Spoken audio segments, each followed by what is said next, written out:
Hello, I'm Alan Partridge, and I am the guest interviewer of Roland Fairchild. Roland, today we're talking about the hot topic. It's Brexit. What do you think? What's on your mind?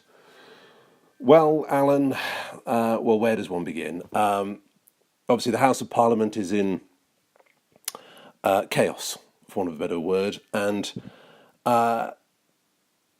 never before in the history of the UK, with the obvious exceptions, have we desperately been in need of some real assertive leadership. Right. Okay. So what would you do? Right. Well, when I was a strategic management consultant for Carillion back in 2012, I said to the guys and girls on the board of directors, look, you've got to be bold. You've got to go big or go home. There's no half measures here.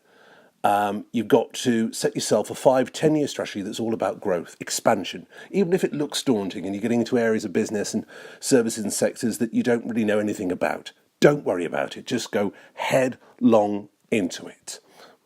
Right, but they did go bust, didn't they? Well, yes, but that's because they didn't adopt my policy wholeheartedly. They went in, half believing in it. And I think that's what the problem is with Brexit. That was the reason why I told you that analogy. Right.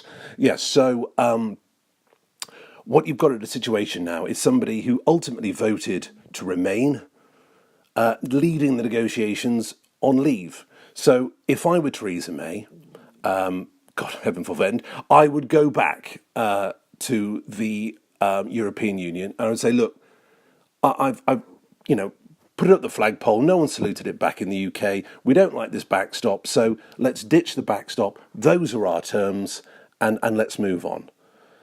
And right, so if they don't adopt it, then you would threaten no deal. Is that a bit of a zero sum game?